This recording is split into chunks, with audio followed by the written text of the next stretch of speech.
And now we're going to move on to something crazy that happened with the Dallas Cowboys. And what happened this week was something that after our embarrassing loss, it was something that I never anticipated would have happened. And that was Jerry Jones sat on it for about 48 hours and then decided, you know what? Mike McCarthy is the man for the job. We're running it back. I don't understand where that decision came from. There's a lot to unpack with that.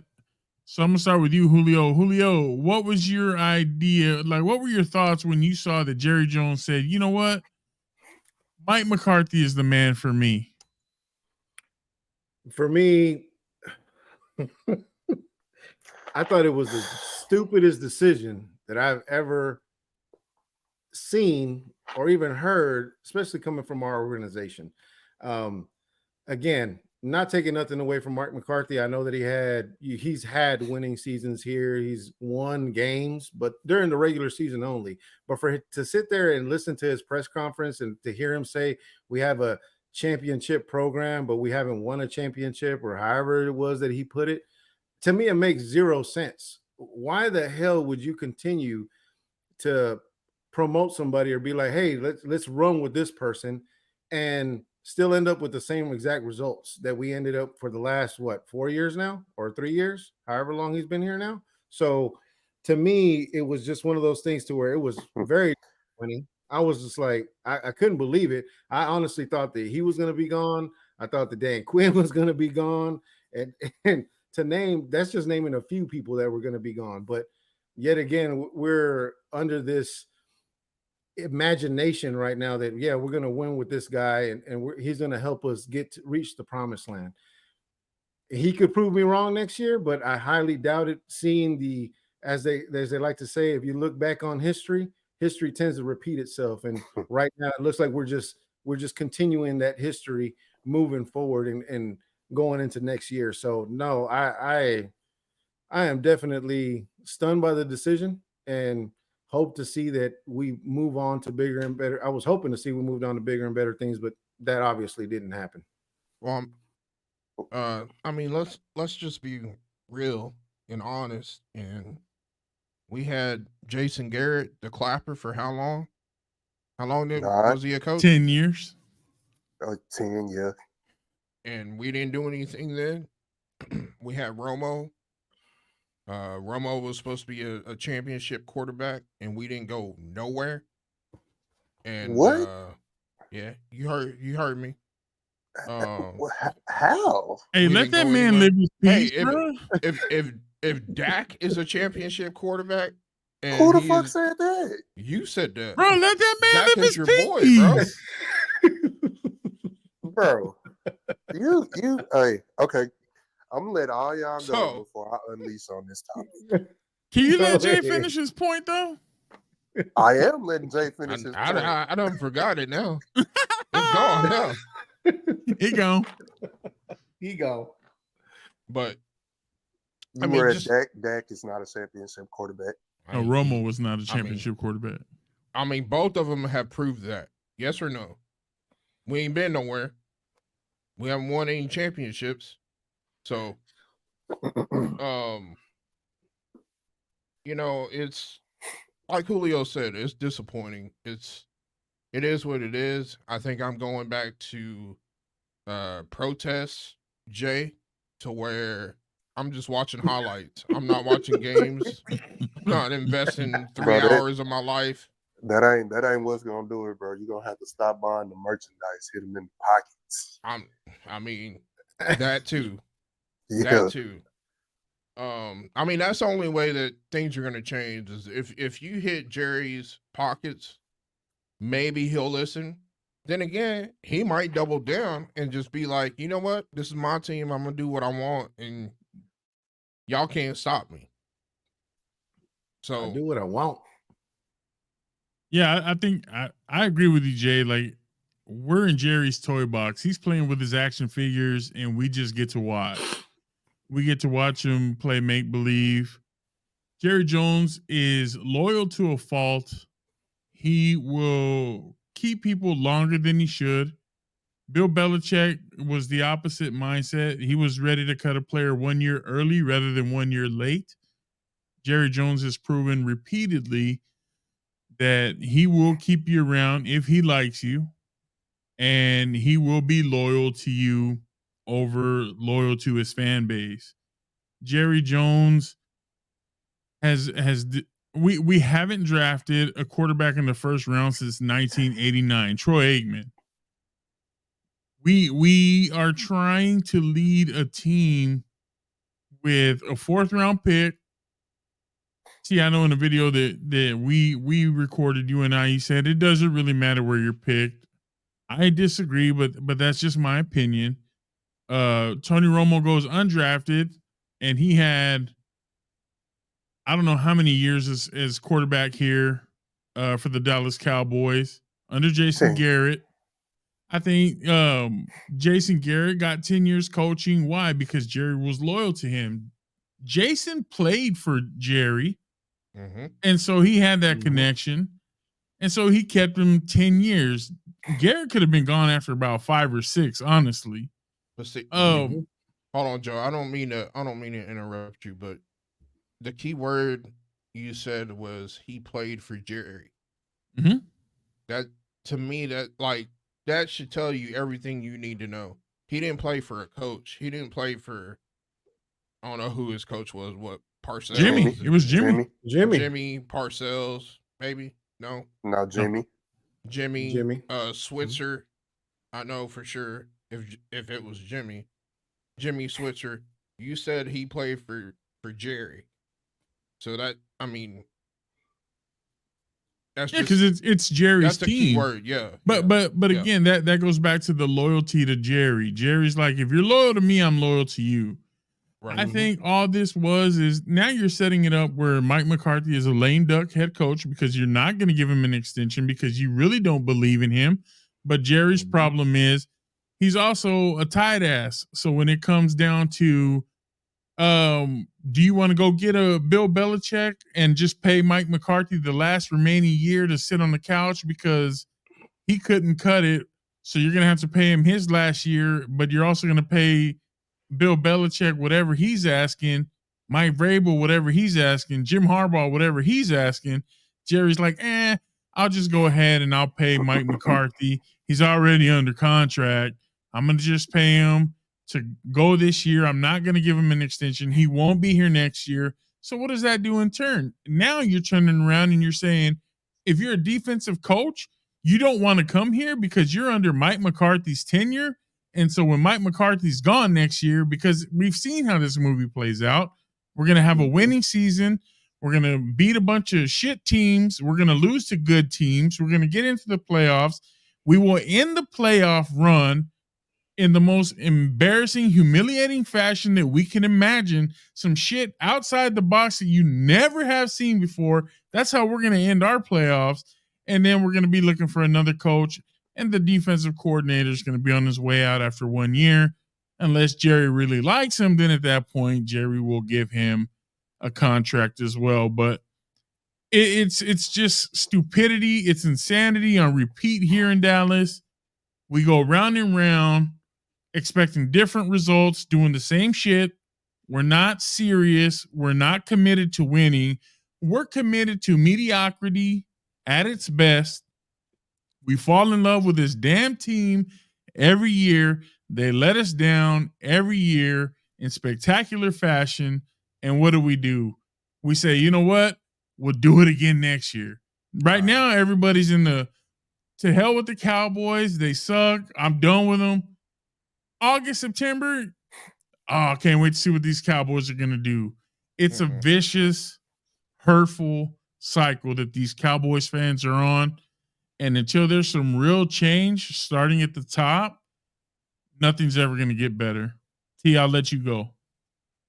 I said that last part, I said that shit 8 years ago. And what did you tell me? The top is not going to change. So because I didn't know you 8 years ago. Change, because the top is not going to change, the team is not going to change. But I digress. Bro, now that we're done overreacting and Joe has turned red in the face. He started sweating, talking about these damn Cowboys. At the end of the day, bro, all y'all make some valid points, but did you really expect to see Mike McCarthy gone, bro? Honestly, No, I the didn't. reason that Jason Garrett stayed here so long is because he was groomed to be the head coach of the Cowboys. That was somebody that Jerry could control. Period. He's controlling McCarthy. He's still pulling the strings.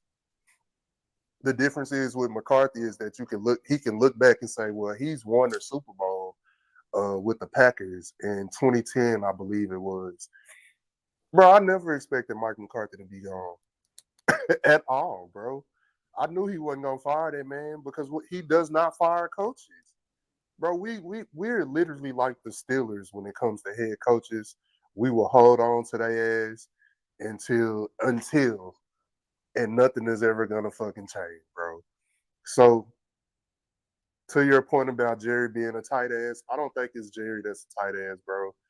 We all know that that's Stephen Jones. He's cheap as hell.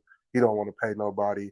I have full confidence in Jerry Jones to go overpay anybody. He'll put the team in salary cap hell if it was up to him, bro. But Stephen is not gonna do that. So a cat boy. yeah, man. So I think everybody makes valid points. I think the thing is, or what needs to change is going to have to be, I'm going to say the head coach, bro, but like I said, now that we done overreacting, we can really look back at it and say that the one fault that we had this year was how we went out there in that playoff game and how we looked, because the team just did not look prepared, bro. It literally, like you said it when we did the overreaction video. It looked like they rolled out of bed, went out to the field and said, we're the number 2 seed, we better than y'all, and we're going to win the game based off what we do. You could tell from how the offense played, how the defense played. You could tell by how special teams played, bro. And we all know that Bones normally has the special teams good. The special teams went out there and fucked up. So what I took away from McCarthy's press conference, when, like Julio said, when he was like, we have a championship program here. We just haven't put it together yet. So how the hell do you know if you got a championship program? You ain't put it together yet. We've established a championship culture, just not a world championship culture. What other effing culture matters? Bro, but please explain that to me. How do you know that you have a championship culture and you have no fucking championship, bro? All you have is an NFC East championship. If that's what you're talking about, it doesn't matter at all, bro.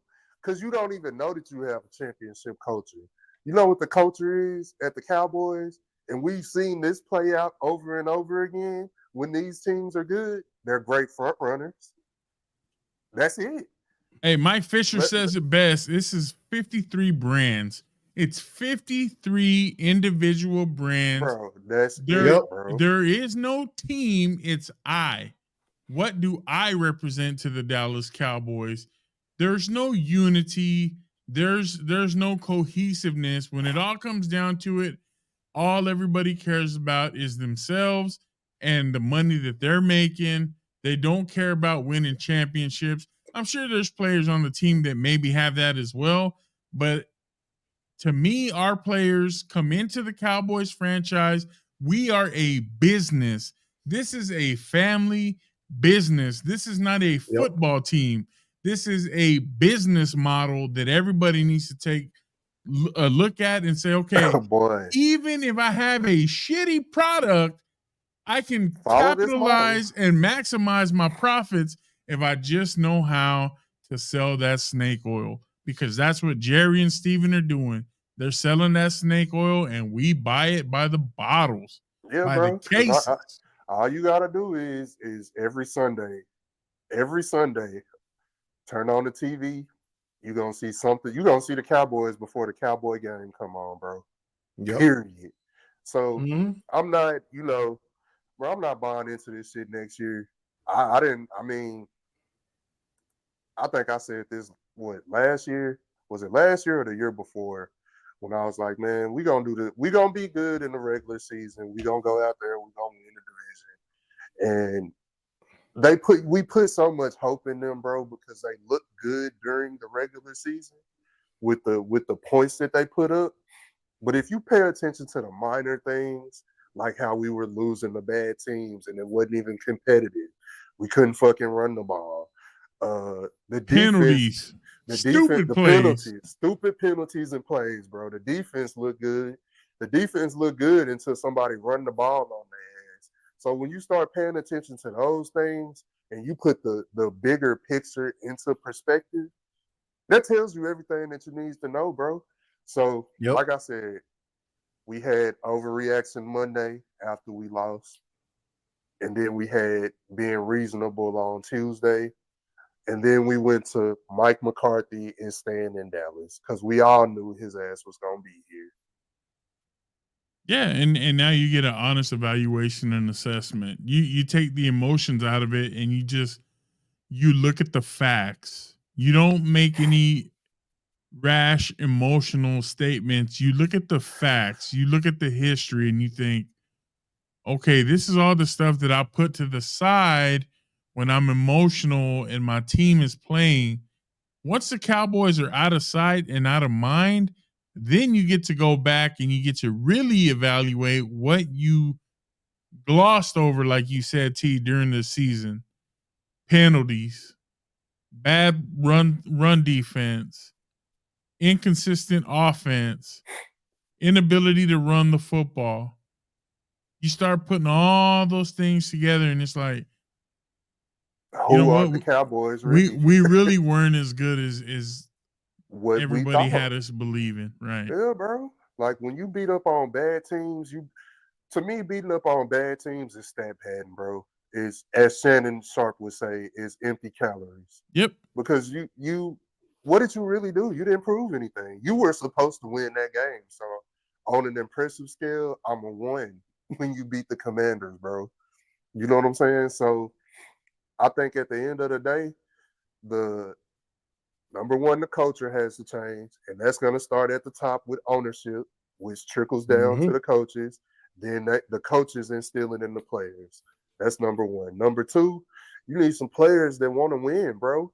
You got to see, like, we talked about the dysfunction with the Eagles at the end of the season, and now we having that dysfunction right now because we got Michael Parsons coming out talking shit to Skip Bayless. Yep.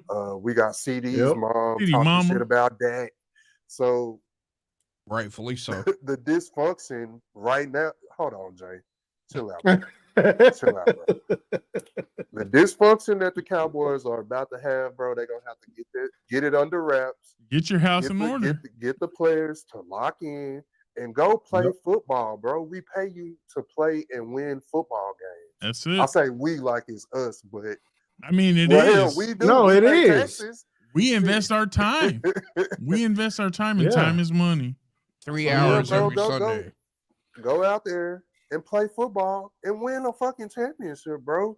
I know it's hard. I know it's not easy. Believe me, I know. But there's no way that you should have lost to the Packers the way that you lost. Number 7 No seed. fucking way, bro. No way. And I'm not trying to take anything away from Green Bay. You know what I'm saying? Like, shout out Green Bay. Y'all won the game. Props to y'all. But the Cowboys shouldn't have lost that game the way that they lost it. Like, that was a demoralizing victory. That was fans don't want to show their face at work on Monday type of loss, bro. Like, hey, and DQ can get it too because bro. DQ can't beat the fucking coaching tree of McVay, Shanahan, LaFleur, anybody like that. Dan Quinn is lost in the sauce. He can't figure it out. Get your head out of your ass. I hope you get the head coaching job in Seattle. I hope your ass is gone from here, and I hope we bring in somebody that can figure out you need real linebackers and not undersized hybrid safeties to try to stop a team that's going to run on your ass for 4 quarters and you're going to play 6 DBs. So it baffled me that they didn't know that, because every time we play Green Bay, Aaron Jones murders us, bro. Like, how the fuck did you not know that you needed to stop that dude? I don't get it. Because you're Dan Quinn and you think your defense is special.